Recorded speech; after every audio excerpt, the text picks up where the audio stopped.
Uh, very excited to meet with you today and talk about the last three chapters of work in Hannah Arendt's Human Condition. These are three of my favorite chapters in the book. I think maybe I've said that about other three chapters as well, but I do find these to be some of the most important and richest chapters in the book. So there's a lot in them, and I hope we can get through some of it. If we had to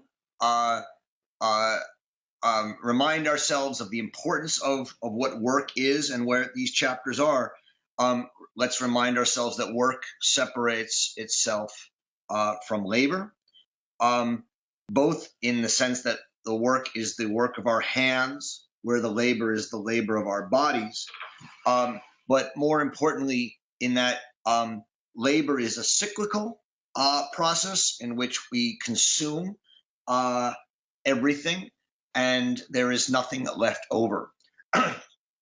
And so in labor, because there's nothing left over, it has a tendency to destroy the world. Whereas the real essence of work is that work is durable. Work creates things that last.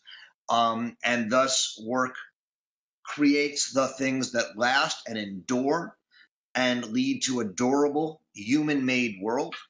And in leading to a durable leading-made world, really work makes human life possible on Earth. If we go back to our discussions of immortality, which has been a running theme throughout this book in our discussions, work is where we make ourselves immortal, where we take our natural world, things, wood and people, and we construct something that deserves to and does last. And that can be a table, but the most lasting things are things like artworks or states, and states as work of art, politics. And so work is the transition into the political world. We'll see at the very end of the section on work, which we're going to read today, section 23 on the artwork, work becomes essential for politics. And we'll come back to it, but maybe it's worth starting there because it's so important. So if we could just turn to page 173 actually for a second and read at the very bottom, because here's a little summary, and the summary is often a good way to start. She says about 10 lines from the bottom on 173, if the animal laborans, right, the laborer, needs the help of homo faber to ease his labor and remove his pain. So animal laborans has needs, necessities, and he needs homo faber to make tools that will make it easier for him to work and thus make his necessity less painful. And if mortals, right, that's us, need the help of homo faber to erect a home on earth, namely to create a world, to fabricate, acting and speaking men. Now we're going to get to that in the next chapter, but these are people involved in politics. These are people who act, whether it's and speak in public in ways that are surprising and meaningful. The problem of acting and speaking is that it goes away. After you act or after you give a speech, it's gone. And the question is, how can action last, endure in such a way that it impacts the world? And acting and speaking men, she says, need the help of homo faber in its highest capacity. And the highest capacity is of a homo faber, of someone who makes things with his hands, are the artists, poets, historiographers, monument builders, and writers. Because without them, the only product of the acting people, their activity, the story they enact and tell, would not survive at all. In order to be what the world is always meant to be, namely a home for men during their life on earth, the human artifice must be a place fit for action and speech, for activities not only entirely useless for the necessity of life, but an entirely different nature from the manifold activities of fabrication. So the point here is that in order for us to have a home, to make a world, we need a place in which acting men and speaking men and women are confident that their action and speech will survive and outlast them, be memorialized. And that is the world of Homo Faber, and in its highest capacity, art. And so I start there at the end of the chapter because it gives us a sense of what the importance of work is for Arendt. It's really, we can say which one is most important. Action, she says, is the highest activity of men because it's where we do things that are surprising and free. But action would be powerless to do what men really need to do, which is to create a meaningful world, without Homo Faber in its highest form of artists and memorializers. And so we have to keep that in mind as we're reading these texts. Section 21, with which we're starting today, instrumentality in Homo Faber, follows section 20. I'm sorry, gotta get my math in order, which is on instrumentality and the animal laborans, which we talked about last time. And in that section, we talked about how instrumentality has its highest sort of impact on the laboring animal through this idea of automation and machines, such that we become a slave to our machines, and no longer do machines work toward human standards of beauty. In a sense, the machines set their own standard of beauty, and our world becomes ever more machinal as opposed to human. Instrumentality has a different relation to ourselves, to man, insofar as we're Homo Faber. That means we make things. And she starts with the example of a table, right?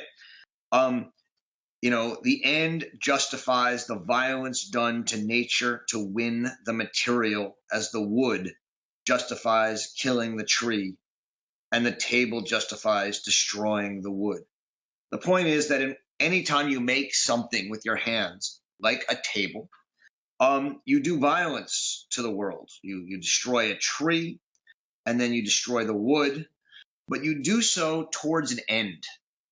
And that end justifies that violence, justifies the means. And this is the basic relation of work for Homo Faber, which is that man fabricates something towards some end, the end being, in this case, a table. The end product, the table, organizes the work process. This is in the first paragraph of 21. And it decides about the needed specialists, etc. And during the work process, everything is judged in terms of the suitability and usefulness for the end, namely the table, to eat on or to write on or to sit on, or not to sit on, usually a table. But so we have to figure out what the end of the table is, and that's what it's for. That's a very simple thing, right? I mean, work for some end, and the end guides the process. And for her, that is the sort of quintessential idea of work. The paradox or the problem of work is that each end, the table, is then a means for something else. The table is a means for eating, or the table is a means for writing.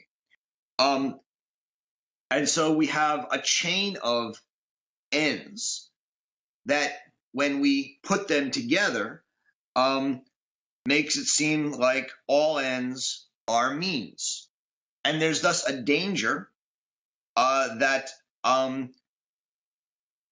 the meaning of the table, right, which was to write on or to eat on, becomes lost or reduced to its utility, because now the table is maybe to eat on, but why do we eat? Well, we eat so we don't get hungry. Or why don't we want to get hungry? Because we want to live, because we want to do this. And the table, its particular meaningfulness as a table, is reduced and devalued, and becomes part of a general system and chain of utility. And so she makes this distinction on page 154 in the first full paragraph between utility and meaningfulness. And we distinguish this between the fact that utility speaks of in order to, and meaningfulness speaks of for the sake of. So if we think in a utilitarian way, we kill the tree and build the wood into a table in order to eat, in order to live, in order to keep our, etc. Whereas if we think of it as a meaningful sense, we kill the tree for the sake of finding wood.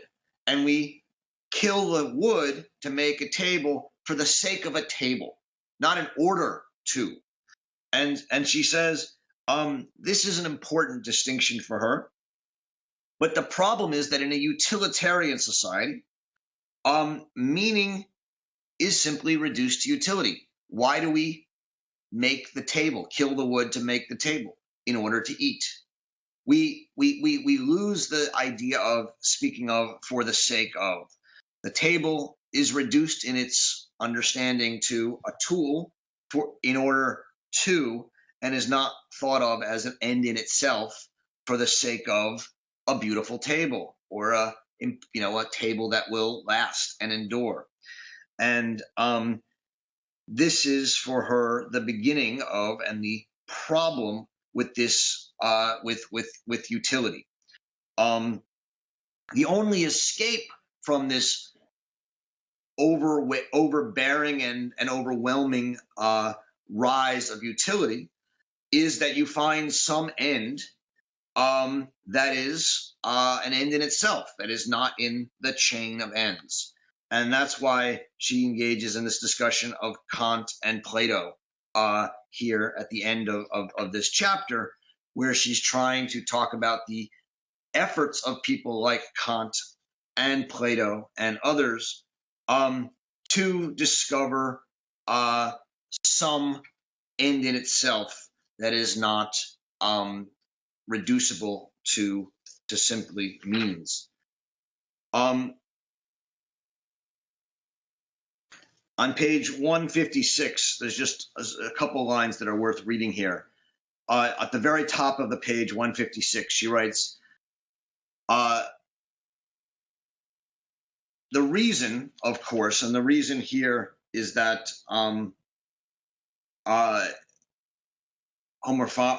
define standards where Homer Faber rules the standards of society. The reason, of course, that Kant did not mean to formulate or conceptualize the tenets of the utilitarian of his time, but on the contrary wanted first of all to relegate the means-end category to its proper place and to prevent its use in the field of political action. So what is the proper place of the means-end category? It's in the fabricating of a human world. It's the attempt to build tables, build houses, build sculptures even, but build things, pens that will last, that are ends, but then have also become means. And that's the proper place for this. Why is the field of political action not the proper place for the means-end utility relationship?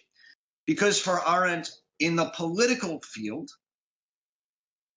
we're not about building things that will then become means. What are we about building? Meaning. We're about building a human world that is for the sake of what? Freedom, for the sake of greatness, for the sake of whatever idea it is that we as humans come together to build a world together. And the problem, she says, is that it's very hard to prevent the means-end mentality from invading politics. In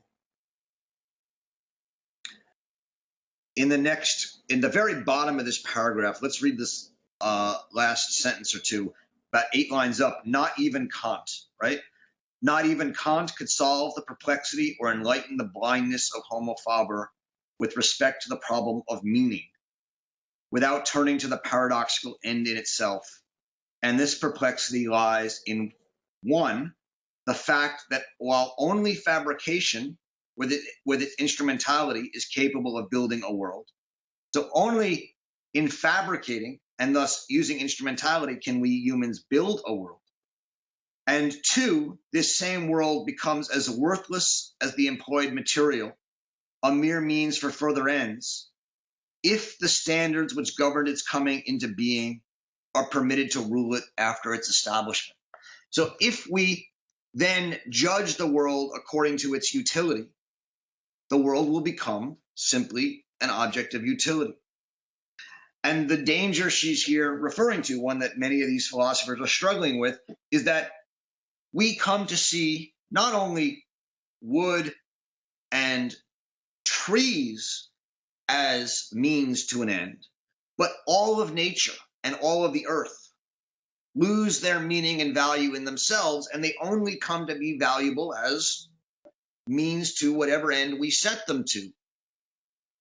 But to the extent we see everything as a means, including nature, so the earth becomes not an end in itself, but simply something we can use, abuse, and even destroy, so do all creations of humanity, thus politics, become something we can destroy.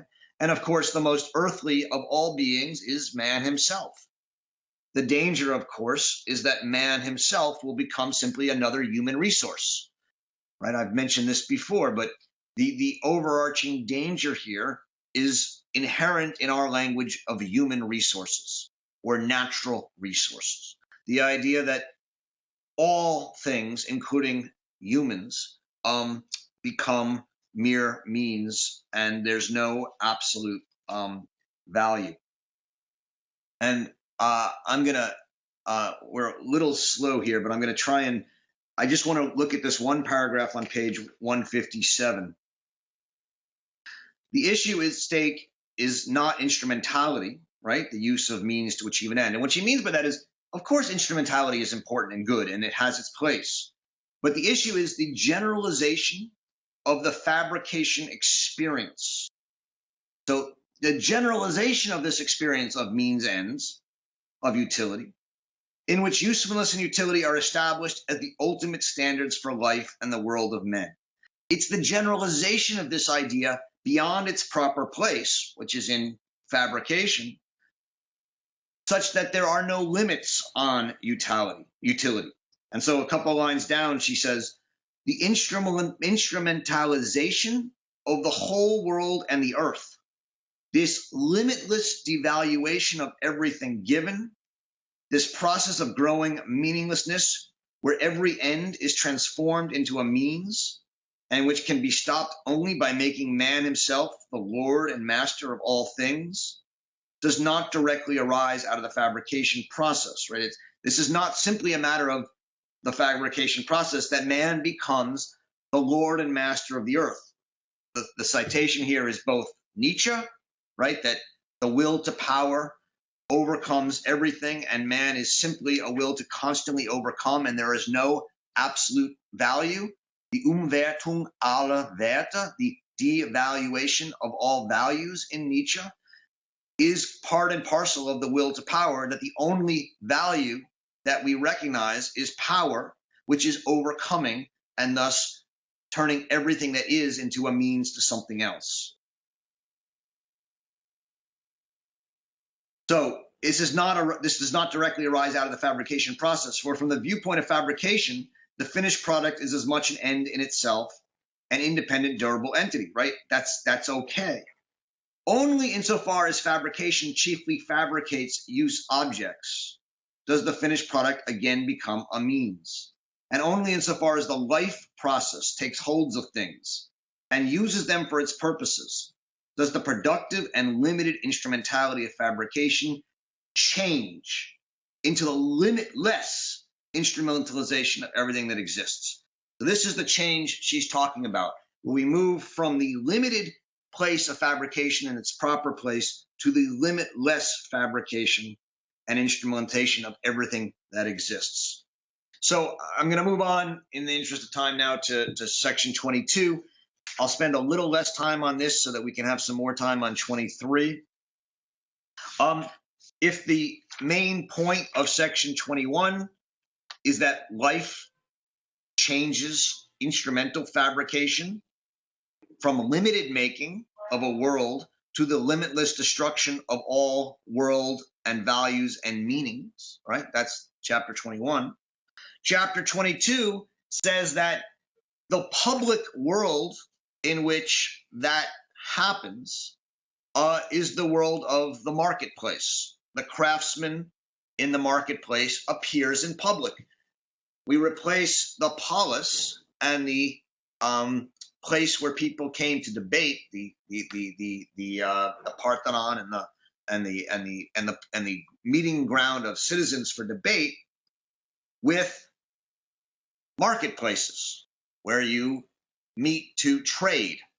I mean, the obviousness of this is apparent to anyone who looks around any city. It used to be that the Congress or the meeting hall in ancient societies was the biggest building.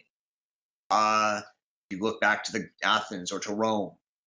And then, of course, in the Middle Ages, the church was the highest, biggest building where we came to do what was most important in our society publicly, which is to affirm our faith and subservience to a god or a mosque.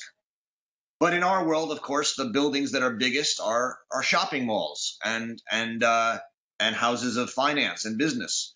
And that has become the way in which people, what do you do when you want to be in public? You go to a shopping mall, or you walk around, or you go shopping on the town street. And those buildings have become the architectural public centers of our world. And so what she's saying is that this world is the last place for public life, is the last public world, this agora, but we meet not as citizens, but as craftsmen. We meet as people whose main activity is to buy and sell. And in this marketplace where we buy or sell, there are no absolute values. Everything is based on money, is relative. And the result of that is that our public world is increasingly deprived of any kind of absolute value that might make it meaningful. There's an interesting side note given some of the work the center is doing in our conference coming up in October on pages 160 to 161, in which she says that if the public realm for the homo faber is the exchange market, right?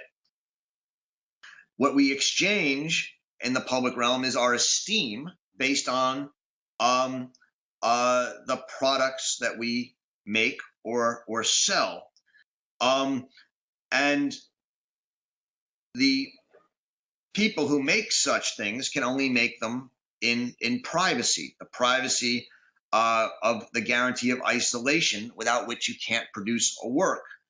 And she says that it's the rise of the social, right? The rise in which things are mass produced and we produce things not for their specific use, but for use commonly, but for everyone, that threatens the splendid isolation.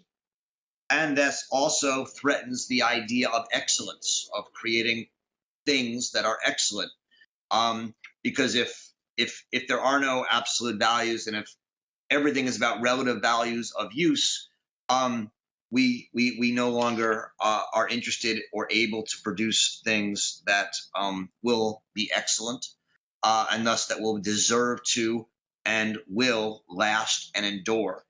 And the marketplace is thus part and parcel of the deterioration of greatness, of things that will actually last and provide meaning to the world outside of utility. And the loss of privacy is part and parcel of that flattening out of our ambitions, right? So that we no longer want to create things that we think of and we make to be excellent in some unique or extraordinary way, but we make things simply for the mass market. And that's one of the values of privacy that comes up again and again in her work. Privacy is where we're protected from the flattening and degrading common ideals of the market. Chapter 23 is really one of the key chapters of the whole book. That's why I love these sections so much. It's called The Permanence of the World and the Work of Art. One translation issue. I mean, again, Arendt wrote this book in English, but she often thinks in German.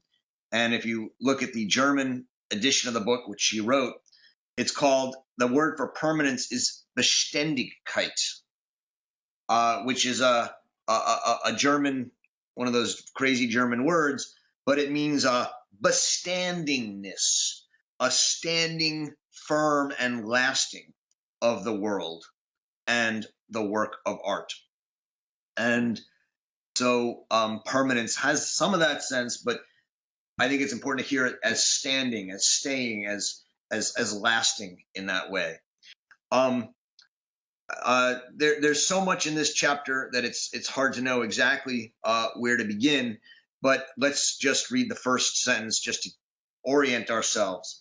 Among the things that give the human artifice the stability without which it could never be a reliable home for men are a number of objects which are strictly without any utility whatsoever, and which, moreover, because they are unique, are not exchangeable, and therefore defy equalization through a common denominator, such as money.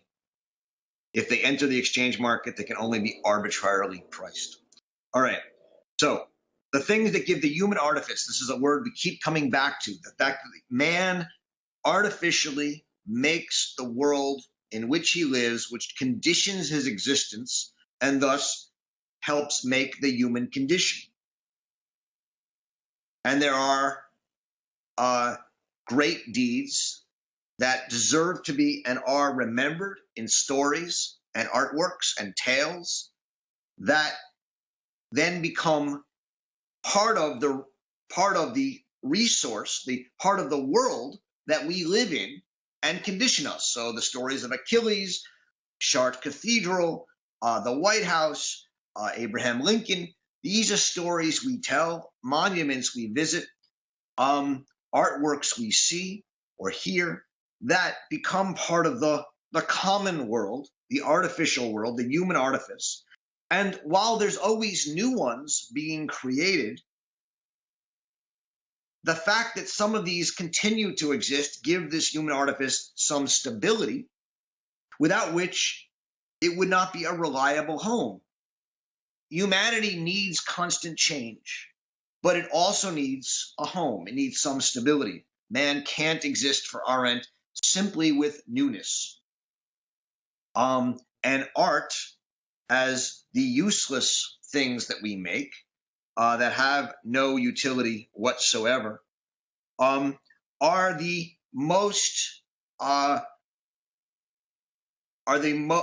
objects most able to last, not be consumed, not be overrun with life, and that because they have no end except to just sit there and be looked at or heard, they provide a kind of stability in the world.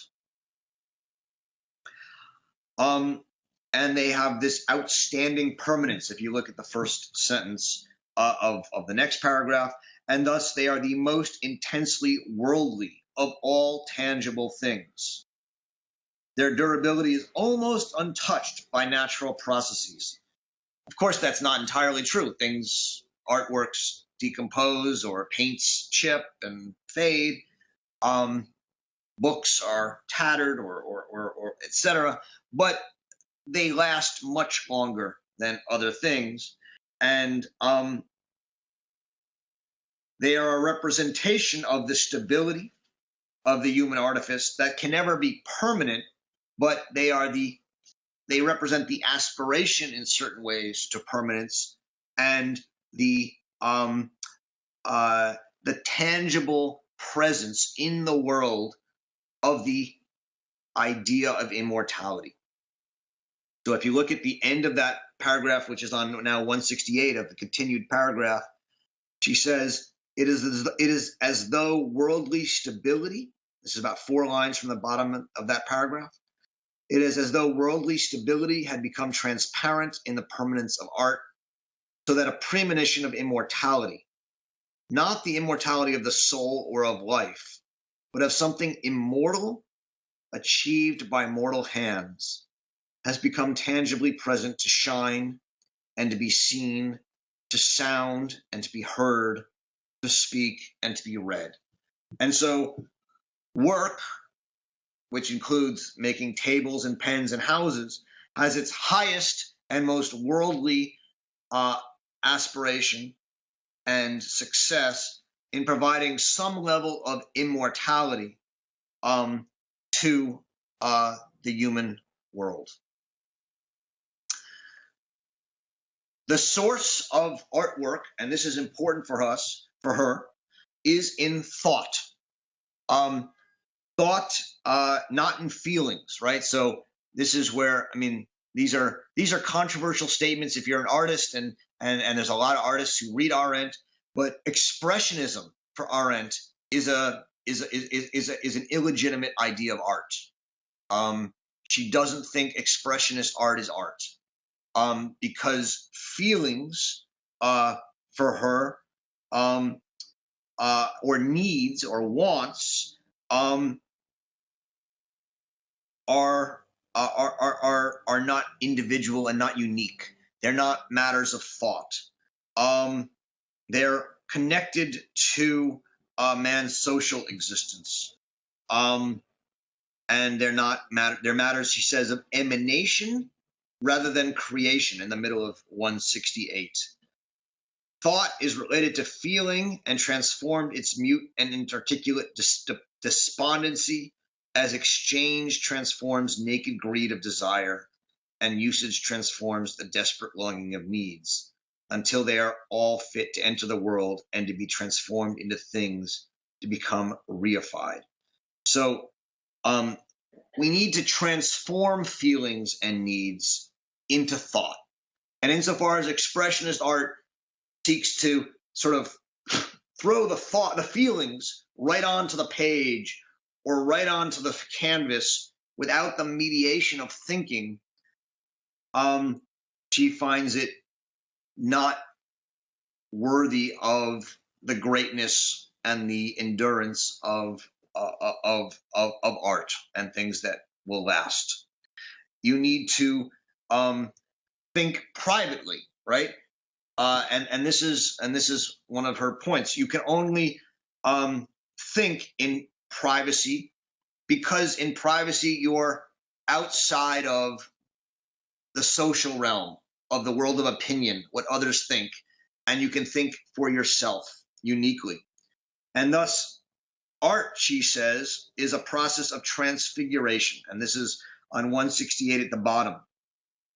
In the case of artworks, reification, remember we talked about that, that means thingification, the turning of something into a thing, is more than mere transformation. It is transfiguration, changing the figure, a metamorphosis, a changing of the shape, in which it is as though the course of nature, which wills that all fire burn to ashes, is reversed, and even dust can burst into flame.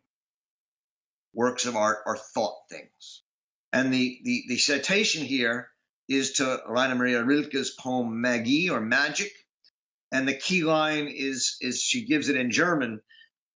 Wir leiden oft zu Asche werden Flammen, doch in der Kunst der Flamme wird der Stau. we suffer often, we feel or suffer often that flames become ashes. They consume things and turn them into ashes. But in art,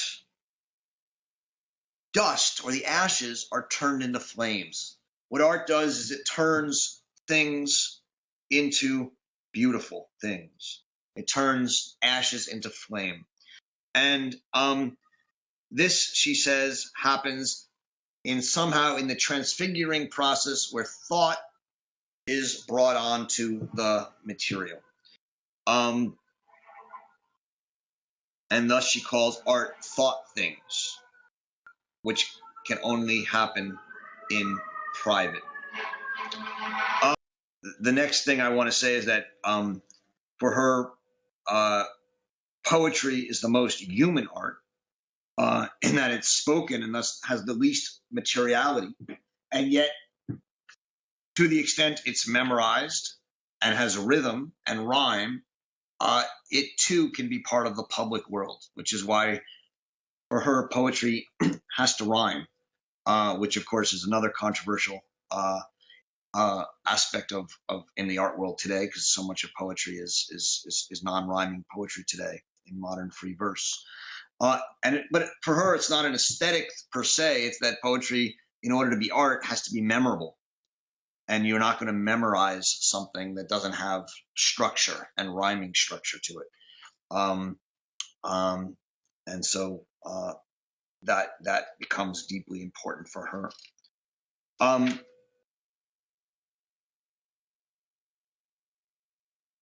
I want to just make sure we talk a little bit about the place of appearance for her on pages 173. I'm going to skip over this discussion of thought versus logic and cognition, which are very important, but somewhat abstract, and we can come back to them if you have questions about them. For her, on 173 at the top, she says, everything that is must appear, and nothing can appear without a shape of its own. Hence, there is, in fact, no thing that does not in some way transcend its functional use, and its transcendence, its beauty or ugliness, is identical with appearing and being seen. So all things, whether it's a pen or a Bic pen or a modern art or Picasso or whatever it is, have some transcendence of their function and some beauty or ugliness. And she says the standard by which a thing's excellence is judged is never mere usefulness, as though an ugly table will fulfill the same function as a handsome one, but its inadequacy or adequacy to what it should look like. And this is, in Platonic language, nothing but its adequacy or an inadequacy to its idea. So all things, she says, have a standard beyond mere use. And the idea of a table or a pen or a work of art will always play some role. And then we come, to the most important thing for her, the most important place of art. The man-made world of things, the human artifice erected by Homo Faber, becomes a home for mortal men whose stability will endure and outlast the ever-changing movement of their lives and actions, only in so much as it transcends both the sheer functionalism of things produced for consumption and the sheer utility of objects produced for use. So we will only create a home if we create things that transcends sheer functionality for consumption. Not everything is simply consumable, but also sheer utility produced for use. Simply, not everything is simply for use. We will never create a home for man if we don't have art. This is why John's question is so important, because if art becomes simply another profession, if art becomes an exchangeable commodity, and artists become people who seek to make a living by producing art that is consumed or is useful, then increasingly art as an ideal which creates its useless things out of thought that are outside of the market disappears. And thus we continually create less and less art, which means less and less things which deserve to and do last, which means that our world becomes less capable of rejuvenating itself, right? It means that all we have are the old artworks, our tradition, but the new artworks that would create new stories that would last are powerless. And that's really where Arendt sees where we're headed. We live in a world in which, yes, Zadie Smith came to Bard a couple of years ago and gave the speech and says, I'm a writer and I go and give writing talks, I give readings, and all everyone ever wants to ask me questions about is the writing process, because everyone in the room is a writer. No one's a reader. And what she said is, today to be a successful writer and write books means that you have a small group of people who are your fans, and then there are other fans, and there are other fans. And we have so many little groups of fans, but we don't have the ambition to or the ability to create art that has a meaningfulness in the public world outside of its little commercial niches. And that powerlessness of art and of the artists, historiographers, poets, monument builders, and writers today to insert new stories that are common and public to a wider public means that it becomes increasingly difficult for our public, however we define it, be it academics or Americans or humans, to, in a sense, add to the stories. And to the extent we add to our common stories, we add to, we actually separate ourselves. We don't unite ourselves because each group has its own stories it's adding, which means that we increasingly don't share a common world, which is why we increasingly can't talk to each other. And that is the fate of our public in a world without art, as Arendt understands it.